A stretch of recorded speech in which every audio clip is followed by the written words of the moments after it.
Pessoal, continuando a nossa aula, então nós vimos que no dia 9 de janeiro de 1822 foi o famoso Dia do Fico, não é? Então, o dia em que Dom Pedro disse que permaneceria no Brasil, 9 de janeiro de 1822. Pois bem, gente, então depois que Dom Pedro desobedece às imposições portuguesas em retornar a Portugal, ele proclama a independência do Brasil no mesmo ano. No dia 7 de setembro de 1822, Dom Pedro ele proclamou a independência do Brasil às margens do rio Ipiranga, do riacho Ipiranga, onde tem uma frase muito importante que se diz independência ou morte. Então, a partir daí, foi proclamada a independência do Brasil. O Brasil tornou-se independente de Portugal.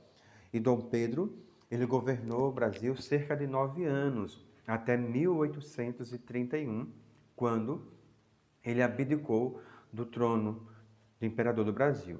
Pois bem, então Dom Pedro continua governando o Brasil nesse período de 1822 a 1831, e daí em alguns momentos Dom Pedro ele tem algumas baixas no processo de governo dele, até porque Dom Pedro conta a história que ele era muito mulherengo, ele tinha como grande mestre dele José de Bonifácio, só que em alguns momentos José de Bonifácio, por conta de Domitila, que era amante de Dom Pedro, ela acabava não concordando, não aceitando José de Bonifácio, então eles acabavam se desentendendo em alguns momentos, Dom Pedro e Bonifácio.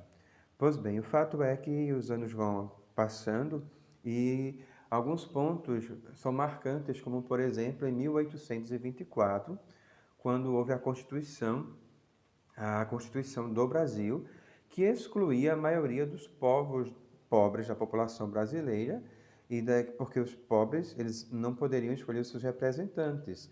A Constituição favorecia os mais ricos. E daí os mais ricos eram que tinham direito de voto dentro da Constituição.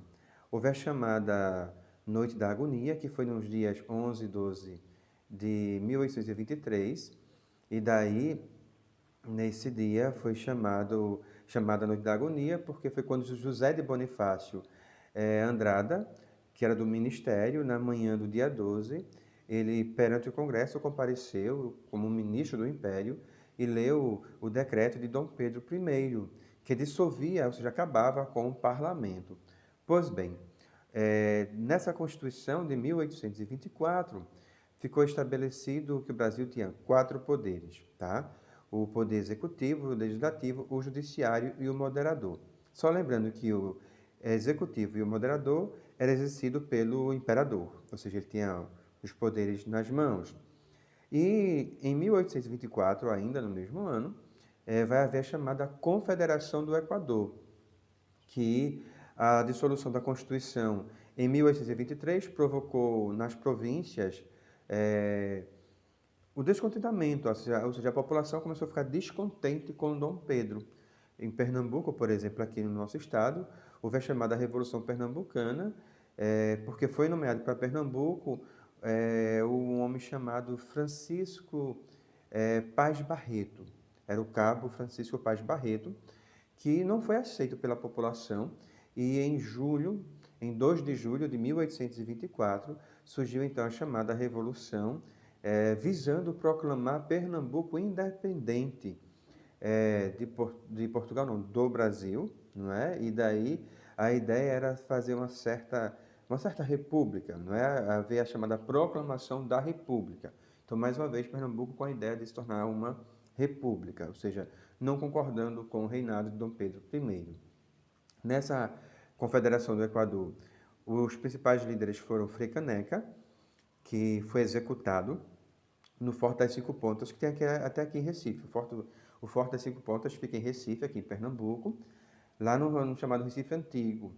E lá no Forte das Cinco Pontas, Frei Caneca ele foi executado. Tá? Ele foi executado. Além dele também, Padre Mororó, que era um dos líderes também dessa revolução, foi executado só que em Fortaleza.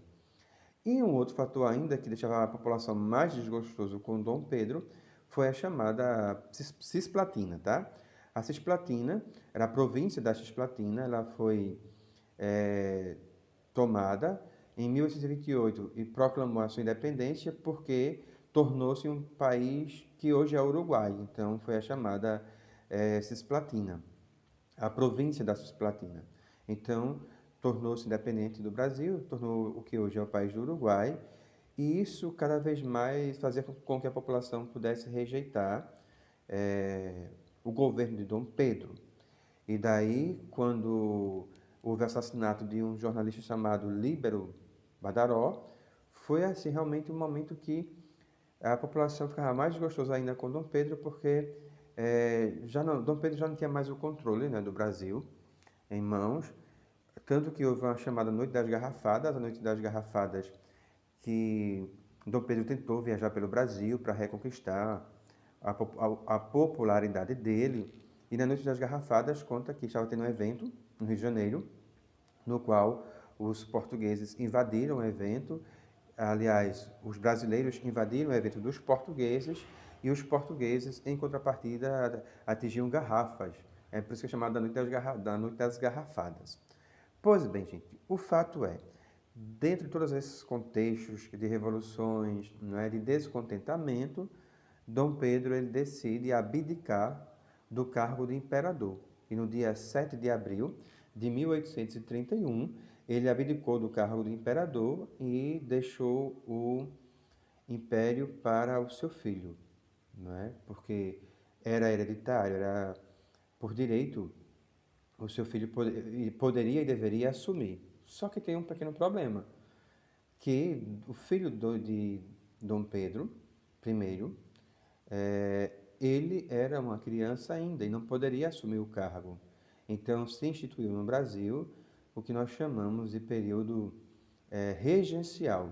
Então até Dom Pedro poder assumir o cargo de imperador e se tornar mais tarde Dom Pedro II, então os regentes vão se alternar no poder. Tá bom, gente? Pois bem, pessoal, vamos finalizando a nossa aula por aqui. Eu vou pedir a vocês que façam o restante das atividades que ficou faltando desse capítulo, porque vocês fizeram uma parte na aula passada. Então, agora o que faltou vocês terminarem, terminem o restante, tá bom? Mandem para mim para poder fazer a correção. No mais, pessoal, fiquem com Deus, se cuidem e até a próxima aula, se Deus quiser.